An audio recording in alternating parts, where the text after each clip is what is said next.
What is up, guys? UsingAE here, back with a tutorial.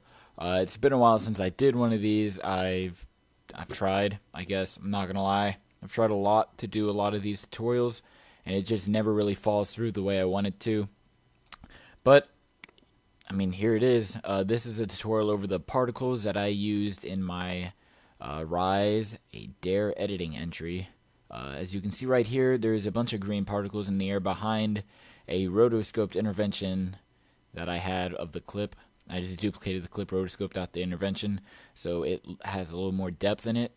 It looks more real because, I mean, obviously, I wouldn't want this yellow thing just like in front of the gun. That would look funny. So there it is. Bunch of particles flying everywhere. I also have another preset that I made of particles swirling around. I might give that out later. Depends how good you guys are. But here is what I made real quick. Now forgive me ahead of time, but this tutorial is going to be mainly you copying down my numbers. I'm going to kind of explain how a particular works. That's why I'm not just going to give out the preset. And so after you guys muscle it out with this one tutorial, just deal with it. You guys can, after finished animation, save animation preset, call it whatever you want, and then you'll have it for yourself, I guess. So here's what we're gonna do. I'm going to go ahead and get rid of all of these, I guess. Actually, I'll get rid of these two. Get rid of these. Yes, I want to delete. Yes, I want to delete. And oh shit, I got rid of my background. That's okay though. I'll just make a new one, a new solid. I'll call this BG. And how I did that was I right-clicked on the timeline. If you didn't know, for all you beginners, all you newbies in After Effects, and now we're gonna look up ramp, and we're gonna find gradient ramp, and we're gonna drag it onto the solid. And what we're given is gradient, black, white. We're gonna change it up a bit from linear to radial. We're going to change the black. Actually, we're going to swap colors first, and we're going to change the white to more of a really darkish blue. So like that more. It's almost like a black, gray, blue blend, but it works out for us. So now, after our BG is done, we're going to make another solid, and I'm going to call this particular. And because I'm a neat freak, I like to stay organized whenever I edit. I'm going to pre-compose this, call it particles, and I'm going to move it into a new composition. If I'm going too fast for you guys, I'm sorry. There's a lot to cover. So you can always pause the video and just really try to figure out what I'm saying. My tutorial speech will enhance over time. I'll be a lot better over time. I'll get there the more tutorials that I bring out. So now, I don't think if you caught that, but I opened up our new particle layer, and now we have our solid called particular, and I dragged on particular on it. It's the effect. It's a third-party plugin by Trapcode. Trapcode. I just dragged it on, and now if we just kind of scroll through, this is what it looks like. And that's not at all what I showed you guys earlier. So we're going to go to emitter, and we're going to change not a couple things, a bunch of things. We're going to start off by changing the particles per second to 10,000. Now, if your computer is really slow, I recommend you do this at the end, because it'll just make your RAM preview life a living hell. As you see, if we scroll through now, there are a ton of particles. Because there's 10,000, and because our life is at like 3 seconds right now, which I'll get to in a bit later. And we're also going to change our emitter type to box. And so what that does is it opens up our emitter X, Y, and Z, so we can change this, which I'm going to. I'm going to change the emitter size Y to around 20. X to around 2, and then we can have our emitter size Z at around 30. You can toy around with the emitter size Y. I know that during the actual edit I had it around 30 as well. So it was close to around these settings, and then we're going to yank up the velocity to around 800. For the video, I had it at 820, but I'm just going to put it at 800 for now, and we're going to just have our velocity randomness at 0, and then we're going to keep the rest, I believe. Yeah, we're going to keep the rest. Whenever I get confused in this tutorial, I'm just always going to look down at my phone. I have a picture of my settings.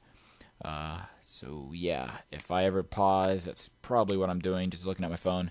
So now let's open up our particle tab. It's right under emitter, particle, and then we're going to go to life, second, change this to 1. So now we saw a little bit of particles go away, but not a lot. So we're going to yank up our randomness so that a little more die off. I'll have mine around 35, 34-ish is fine. The feather doesn't really matter too much. I'm going to have mine just at like, I don't know, 80. 80 sounds good. We're going to motion blur all of this anyway, so you won't really be able to tell. And now we're going to drop down to our size. Size is the next thing that we're going to change. We're going to change it to 3. Size over life. We're going to open this up, and we're going to just drag this over. Take a look at all of our settings. I'm going to use the this little ramp right here. It's a perfect ramp. It's diagonal. And what it says is that the size will be greater at the birth, and it will start to like decay towards its death. And what really shows you what its birth and death rate is the life per second. So if it's like, if we yank up the life per second, as we see, the particles are still really big on the outside, but we're going to bring this back down to 1, and now we have very tiny particles on the outside. So we're going to do the same thing with our opacity. Opacity over life, we're going to use that same ramp, and now as you see, it's like there's hardly any particles on the outside, which is what we're going for here. So with that done, all we have to do for the particles is the color. So we're going to do set color to over life. You can do whatever you want.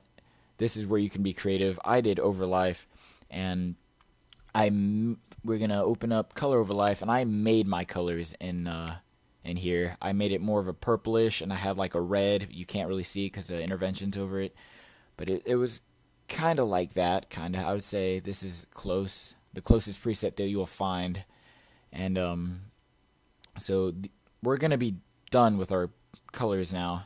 We're done with our particle tab. So I'm going to close the particle tab. I'm going to close the emitter. And now let's move on to, I believe it's physics. And we're going to change the gravity, because right now it's just kind of exploding out. And we're going to make it kind of go more upwards to just make it unique. So gravity, you can make it go down by just adding more gravity. But I'm going to make it go up by putting it at negative 700. Now, as we see, there are some particles that go down, but ultimately it just makes a U shape. It comes right back up, so it looks like that.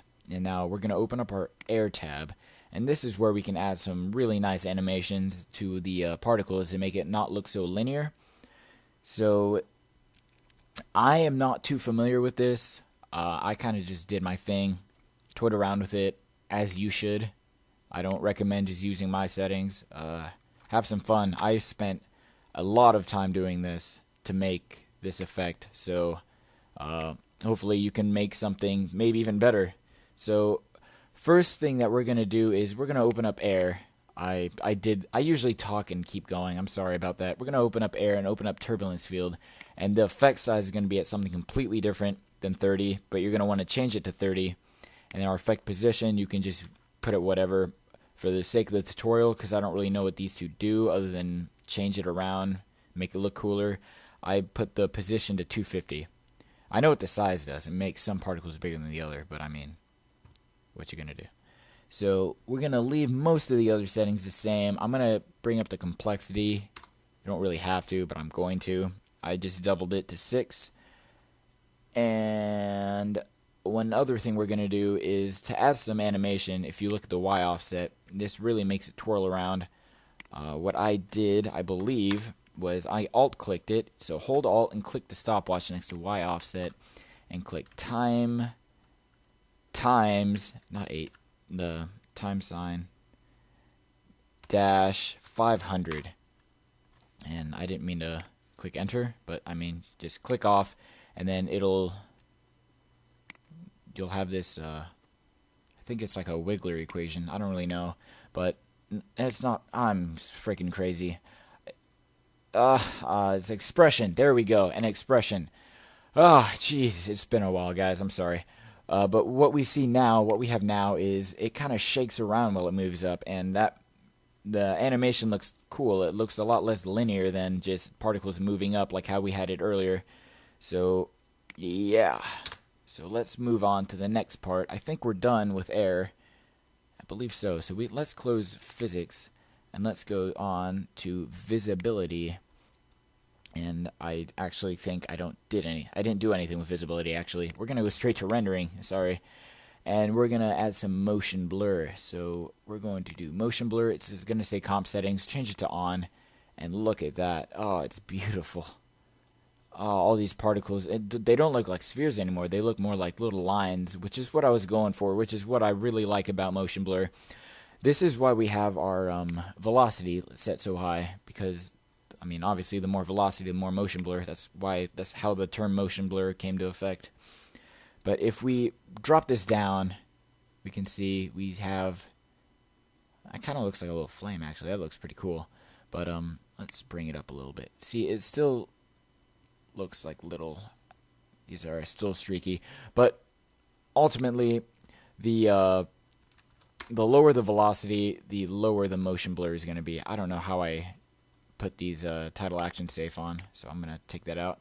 And so this is honestly just all that I did. It's pretty confusing. It took me a while. It was just me toying with like literally everything. I just did that, and I was like, oh, that looks cool, and then I kept it. And if we look on our background clip, it looks pretty nice. We're gonna pretend like, because what I did in here, I have this intervention. We're going to pretend like this new layer is going to be the intervention. So what it will look like will be, let's just make like a little box. And this looks awful, but it doesn't matter. It'll cover the middle part. So the middle part, I don't really like how it looks. It's just craziness going on. So that's why this worked out perfectly for me. So you guys can do whatever you want with it. I have a lot of really cool ideas for particular to throw at you guys. If you guys could tell, I have other particles going off in this clip. Let's see what else I got in here. This ring, that passed by just then, was made out of particular cloudlet, and I just animated it with a path. So yeah, guys, I hope you enjoyed this tutorial. I know I rambled on a lot, and I know it wasn't the best. Just try to bear with me. The more tutorials I make, like I said, the easier it'll be for me to communicate with you guys. So I hope you guys enjoyed this. Yeah, I understand, Norton. Hope you guys enjoyed this, and wait for my next tutorial, wait for my next edits, and I'll try to be more active. I'm really busy with school, but I hope you guys enjoyed this. Leave a like if you did, leave a comment, and tell me what you want to see next. And until then, it's been UsingAE, and I'm out. Peace.